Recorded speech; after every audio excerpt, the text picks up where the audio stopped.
आज आपण इथे शंकरपाळी बनवताना त्याच्यामध्ये असं एक सिक्रेट घालणार आहोत की त्या सिक्रेटमुळे आपली शंकरपाळी खायला खरंच खूप छान लागणार आहे आणि चविष्टसुद्धा लागणार आहे। प्रत्येक वेळी शंकरपाळी बनवताना आपण दुधामध्ये साखर वितळून घेतो, त्यामुळे सुद्धा आपले पीठ भिजवताना चुकते किंवा आपली शंकरपाळी तेलामध्ये सुद्धा वितळते। बऱ्याचदा आपण शंकरपाळी करायला जातो पण जशी पाहिजे तशी परफेक्ट होत नाही, काही ना काही चुकते। अशा वेळेस मी तुम्हाला इथे मेजरमेंट परफेक्ट देणार आहे आणि तुम्ही दुधामध्ये साखर न मिक्स करता कशा पद्धतीने शंकरपाळी बनवू शकता आणि जास्त चविष्ट होण्यासाठी त्याच्यामध्ये काय सिक्रेट घालायचे ते सुद्धा सांगणार आहे। चला तर मग सुरू करूया। त्यासाठी आपल्याला एक छोटी अशी वाटी घ्यायची आहे मेजरमेंटसाठी आणि त्याच वाटीने मोजून आपल्याला 4 वाटी इथे मैदा घ्यायचा आहे। आता जर तुम्हाला पूर्ण गव्हाचे पीठ घ्यायचे असेल तर पूर्ण गव्हाचे घेतले तरी चालेल किंवा 2 वाटी इथे गव्हाचे पीठ आणि 2 वाटी तुम्हाला मैदा घ्यायचा असेल तरी चालेल। एक चुटकी मीठ घालायचे आणि पीठ व्यवस्थित मिक्स करून घ्यायचे। पीठ व्यवस्थित मिक्स झाल्यानंतर ज्या वाटीने आपण मैदा मोजून घेतला होता त्याच वाटीने अर्धी वाटी तूप कडकडीत गरम करायचं आहे आणि त्याचं मोहन पिठावरती घालून घ्यायचं आहे। सुरुवातीला चमच्याने मिक्स करा म्हणजे हाताला तुमच्या चटका बसणार नाहीये आणि जेव्हा ते थोडं हलकसं थंड होईल ना त्यावेळेस तुम्ही त्याला हाताने छान असं तूप चोळून पिठाला लावून घ्यायचं आहे। आता इथे हे मोहन घातल्यानंतर काय होतं, आपली शंकरपाळी खुसखुशीत होती आणि खायला सुद्धा एकदम बिस्किटासारखे लागते आणि टेस्ट सुद्धा खरंच खूप छान येते। आता इथे तुम्हाला तुपाचे मोहन घालायचे नसेल तर डालडा असो किंवा तेल कशाचेही मोहन घातले तरी सुद्धा चालेल, पण शक्यतो तुम्ही इथे तुपाचे मोहन घाला, त्यामुळे ते तुम्हाला खायला सुद्धा छान लागेल।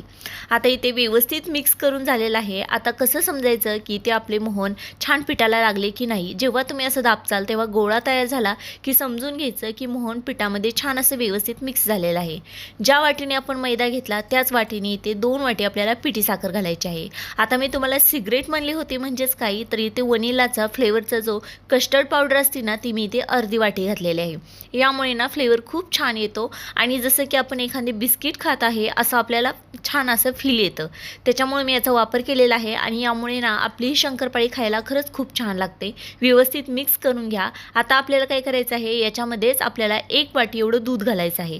ज्या वाटीने आपण सगळं मेजरमेंट घेतलं होतं त्याच वाटीने आपण इथे 1 वाटी दूध घालणार आहोत। आता इथे आपल्याला कोणतेही पाणी आणि जास्त दुधाची गरज भासणार नाही। आपण इथे 1 वाटी दूध घातलेलं आहे ना, याच्यामध्ये आपलं पूर्ण पीठ व्यवस्थित भिजवून तयार होतं। इथं एक्स्ट्राचं काहीही घालायची गरज पडत नाही। प्रत्येक वेळेस दुधामध्ये साखर वितळून आपण ते दूध घालतो, पण त्याच्यामुळे काय होतं ना आपली शंकरपाळी बऱ्याच वेळेस बिघडते। पण तसं न करता तुम्ही असं पीठ भिजवून घ्या। थोडंसं पातळ वाटेल पण पीठ भिजले ना ते छान असे घट्टसर होते, त्याच्यामुळं ना पिठाचा छान असा घट्ट गोळा मळायचा। थोडं पातळ असेल तरीसुद्धा चालेल। असे मऊ झाले की झाकण ठेवून आपण त्याला 2 तास असं साईडला ठेवणार आहोत। 2 तासानंतर पीठ व्यवस्थित भिजले की घट्ट आणि दाटसर होऊन जाते। आता इथे ना दूध घेताना तुम्ही काय करायचं, दूध तुम्ही नॉर्मल टेम्परेचरचं घ्या, गरम किंवा थंड अजिबात वापरू नका। बघा आता तुम्ही इथे पाहू शकता की 2 तासानंतर चांगले घट्टसर असं बनवून तयार झालेलं आहे। जसं आपल्याला शंकरपाळी बनवण्यासाठी पाहिजे होतं अगदी तसं हे पीठसुद्धा छान असं भिजून तयार झालेलं आहे। फक्त पीठ भिजवण्यासाठी 2 ते 3 तास लागतात आणि एवढा वेळ तुम्ही नक्कीच द्या। त्यासाठी तुम्ही सकाळी भिजवून दुपारी केले किंवा दुपारी भिजवून रात्री बनवल्या तरीसुद्धा चालतील। फक्त पीठ भिजायला तुम्ही वेळ द्या। जेवढं चांगलं पीठ भिजलं जातं ना तेवढी खुसखुशीत आणि छान अशी ही जाळीदार शंकरपाळी बनवून तयार होती। आता जेवढा आपल्याला हवा आहे ना तेवढाच याचा गोळा काढून घ्यायचा आणि छान अशी आपल्याला लांब लचक पारी लाटून घ्यायची आहे। पारी लाटताना फक्त एक गोष्ट लक्षात राहू द्या, आपल्याला इथे शंकरपाळ्या थोड्या जाडच हव्या आहेत। तुम्ही इथे जाड केल्या ना त्याला लेयर सुटतात, जाळीसुद्धा छान पडती आणि खुसखुशीत बनवून तयार होतात। त्यामुळे ना इथे पारी लाटताना सुद्धा तुम्ही थोडी जाडच लाटा, पातळ अजिबात लाटू नका। जर तुम्ही पातळ लाटचाल तर त्याला लेयर सुटत नाहीये, त्यामुळे त्या कडक होतात आणि तळल्यानंतरही तुम्हाला खायला ते कडकच लागतात।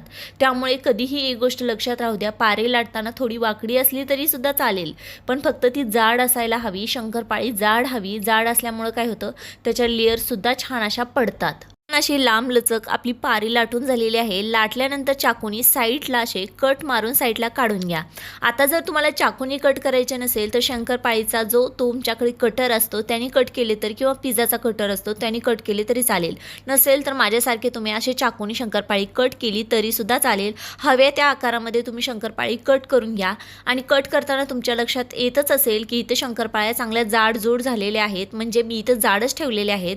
जेवढ्या जास्त जाड असेल तेवढ्या त्यामुळे लेयर्ससुद्धा छान सुटतात आणि जाळीसुद्धा चांगली येते।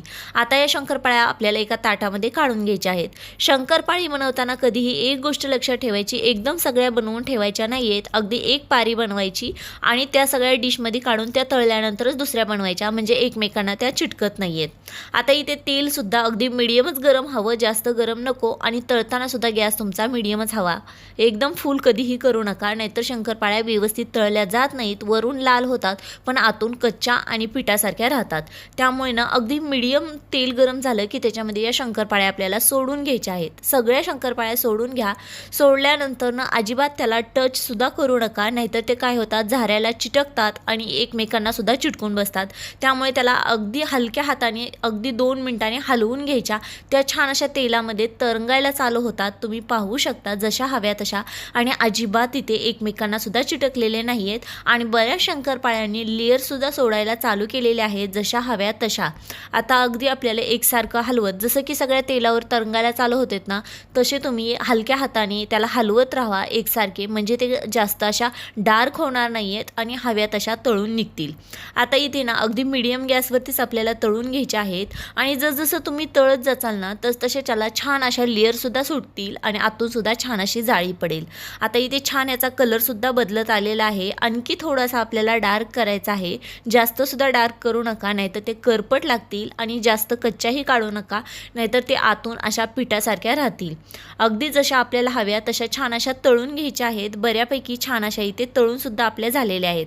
आता काय करायचं, कधीही शंकरपाळ्या काढताना डायरेक्ट ताटामध्ये न काढता एखाद्या जाळीमध्ये काढायच्या, त्यामुळे एक्स्ट्राचं ऑइल जे असतं ना ते सुद्धा खाली निघून जातं आणि शंकरपाळ्याला सुद्धा वरून खालून छान अशी हवा भेटते, त्यामुळे छान त्या खुसखुशीत बनवून तयार होतात आणि थोड्याशा थंडसुद्धा होतात।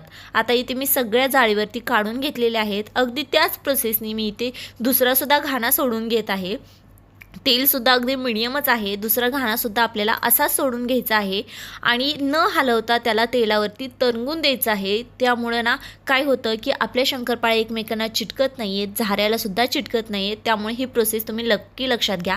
आणि तुम्ही पाहू शकता की एक एक शंकरपाळी अलगद तेलावरती तरंगायला सुरू झालेली आहे, अगदी जशी आपल्याला हवी तशी, आणि त्या जशा तरंगायला सुरू झालेल्या आहेत तशासुद्धा ते छान अशा लेअर सोडायला चालू झालेल्या आहेत। त्यामुळे शंकरपाळी बनवताना ना काय करा, तुम्ही थोडी जाड ठेवा, पातळ अजिबात करू नका। जर पातळ करचाल तर त्या कडक होतात, त्या लेअर पडत नाही आणि जाळीसुद्धा पडत नाही आणि खुसखुशीतसुद्धा होत नाहीत, कडक होतात। त्याच्यामुळे थोड्या जाड ठेवल्या ना त्या छान अशा लेअर आणि खुसखुशीत नक्कीच बनतात। त्यामुळे ह्या गोष्टी बऱ्याचदा तुम्ही टाळा। पीठ भिजवताना दुधामध्ये साखर घालू नका, तशी घातली ना त्यानेसुद्धा कडक होतात। त्यामुळे पिठी साखर तुम्ही पिठामध्ये मिक्स करा आणि नंतर त्याच्यावर दूध घाला। आता इथे दूध की पाणी ही तुमचं ऑप्शनल असणार आहे, पण दूध कधीही थंड आणि गरम वापरू नका, नॉर्मल टेम्परेचरचंच दूध घ्या। आता इथे सगळ्या शंकरपाळ्या बनवून तयार झालेल्या आहेत, एकदम खुसखुशीत लेअर पडलेल्या, आणि दाबल्यावर तुम्ही आतून पाहू शकता छान अशी जाळी पडलेली आहे आणि खुसखुशीत बनवून तयार आहेत। आता ही रेसिपी तुम्हाला कशी वाटली कमेंट्सद्वारे मला नक्की सांगा बरं का।